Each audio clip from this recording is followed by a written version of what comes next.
Ewan ko, takot yata sila sa pari. Pag lumalapit na sila sa pari, parang kinakabahan sila. Hindi naman siguro sila kinakabahan dahil hindi nila gusto yung pari. No? Pero, ang mahalaga doon na tayo ay natatakot na tayo ay umamin sa kasalanan.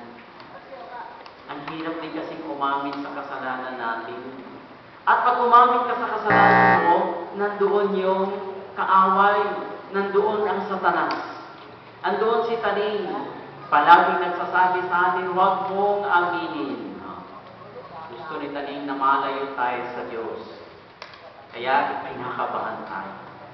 Pero pagkatapos natin ipahayag, mga bata, pagkatapos niyo mga umpisal, nakikita ninyo, lumuwag ang lahat, no? Biglang karoon na sila ng smile. No? Ay, natapos din.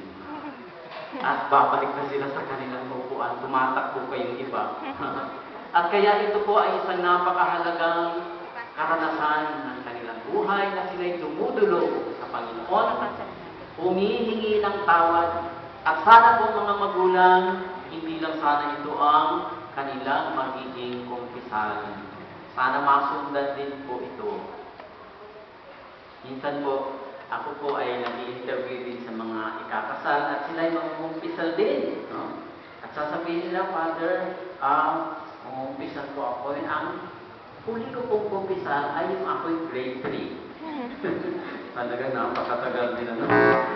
Kaya minsan, ang haba ng ating panahon, ng ating pagsisisi. Pero hindi siguro nangangahulugan naman na hindi tayo maamin sa ating mga kasalanan. Ito lang ay paalaala na gagawin na natin itong magiging ating gawain.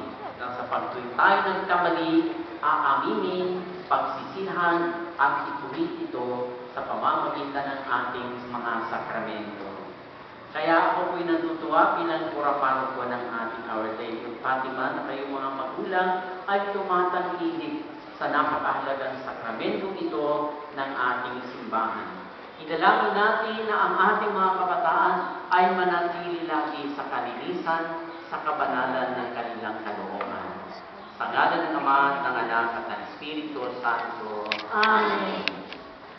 Atin ngayong masaksihan ang pagpapanibago ng pangako sa binyag ng mga batang ito na sa unang pagkakataon itatanggap ng banal na komunyon. Sa pagpapanibago ng pangakong ito, muli nating sasaliwain ang biyayang tinanggap natin noong tayo ay bininyagan.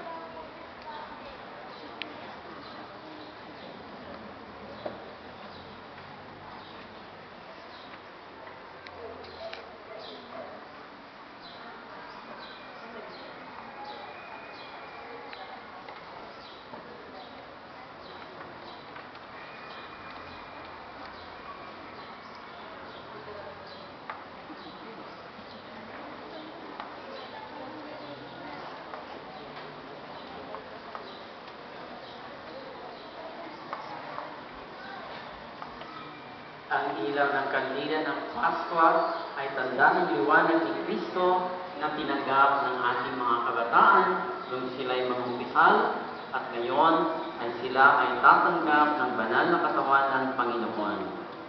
Sa pamamagitan nito ay kanilang ipapahayag ngayon ang pagtanggap sa Panginoon bilang liwanag ng kanilang buhay.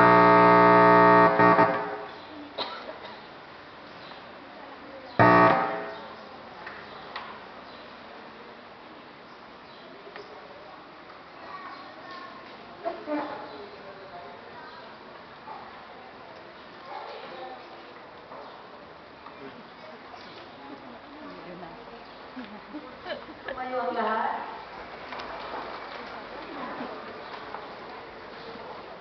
Ngayon, kung tayo naging handa na, ating ipahayag ang ating ipagtakwil sa lahat ng uri ng kasamaan at kasalanan. Ating po tutugon, opo, itinatakwil namin. Itinatakwil ba ninyo si Satanas? Opo, itinatakwil namin. Itinatakwil ba ninyo ang kanyang masasamang gawain? Opo, itinatakwil namin. Pagkatapos natin itakwil ang kasamaan at kasalanan, naging karapat-dapat tayong magpahayag ng pananampalatayang Kristiyano. Sumasampalataya ba kayo sa Diyos, amang makapangyarihan sa lahat na may likha ng langit at lupa? Opo, sumasampalataya kami. Sumasampalataya ba kayo kay Kristo na ating Panginoon? Ipinanganak ni Santa Mariang Birhen, ipinako sa krus, namatay at kinilibing, muling nabuhay at nalutlok sa kanan ng Ama. Opo, sumasampalataya kami. Sumasampalataya ba kayo sa Espiritu Santo, sa banal na simbahan katolika, sa kasamahan ng mga banal, sa kapatawaran ng mga kasalanan, sa muling pagkabuhay at sa buhay na walang hanggan? Ito ang ating pananampalataya, ito ang pananampalatayang tinanggap ninyo nung kayo binyagan. Naway manatili tayo tapat sa ating pangako na ating sinasariwa ngayon. Amen. Mga bata, kasama ni Jesus na ating tuya, itaas natin ang ating mga panalangin sa Diyos. Ating tutugon, Panginoon, ilapit mo kami sa iyo.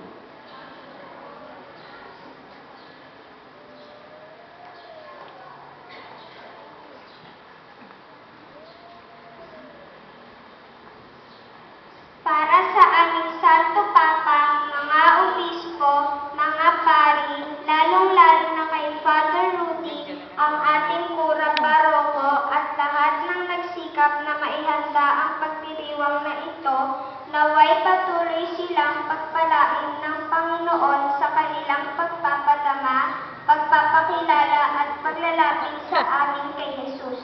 Manalangin tayo sa Panginoon. Panginoon, ilapit mo kami sa iyo. Sana kaming mga bata kasama ang aming pamilya ay laging magsimba tuwing linggo. Manalangin tayo sa Panginoon.